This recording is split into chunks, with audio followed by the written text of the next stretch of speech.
want to start also, I like how you made the point about our negative thought patterns, because we have 50 to 70,000 thoughts on a daily basis. There is no way that all of those are going to be positive. Mm-mm.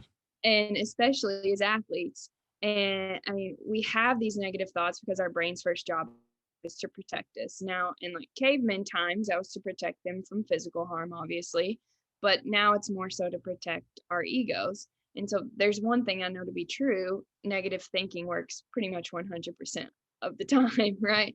And I give the athletes this analogy, and if any of the athletes I work with are listening to this, they're probably going to roll their eyes because they heard it so many times, but it's just a perfect analogy. If I put you in the room that you're in right now, you shut the door, you've got to stay in there for 3 hours, and there's a little red button sitting on the floor. I say, don't push it. That's your only task. Don't push the little red button. What are you going to want to do? Push it. Exactly. Yep. So it's the same thing with our performance.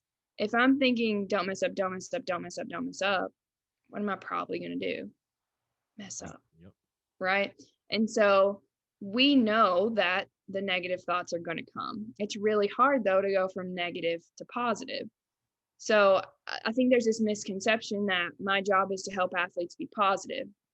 Sure, that's the end goal. I mean, we all want to be positive, but sometimes it is unrealistic. And so if I can just help an athlete get from negative to neutral in that intense and high pressure situation, we've always got the upper hand. They're going to have the advantage, because the athlete that can regulate the thought is going to win the day. I love Because that. you know, the negative thought, like I said before, the negative thought creates that physical response in our body. Sometimes it's hard for athletes to remember, like in the heat of the moment, what thoughts they're having, but it's super easy to remember when your heart's beating out of your chest, your stomach hurts, you're tense and tight, the visuals are speeding up, you're shaking, all of those things we remember as athletes.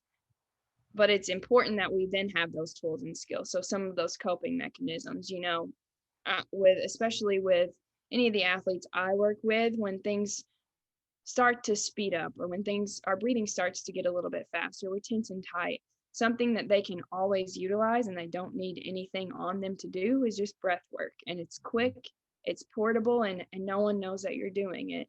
And so I do a lot of breath work with the athletes that I work with, whether that be, right before they're about to step into the box, or right before they're about to step out on the court, or after they've made an error and everything does start to speed up and they're thinking, don't do that again, don't do that again, don't do that again, right? Like, we get reset routines put into place for every athlete that I work with. We have a reset routine.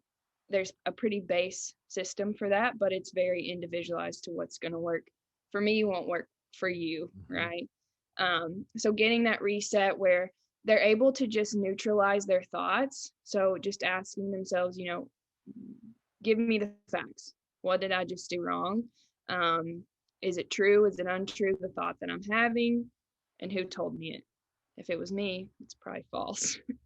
And so then we recognize what just happened, and then we release the physical response in our body. So a lot of the athletes I also work with get pretty tense and tight.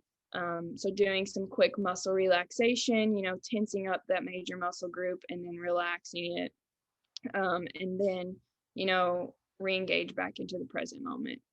We've got trigger words, cues, physical cues that we can do that can help us reset our focus and kind of, have some short-term memory loss when it comes to errors on the field.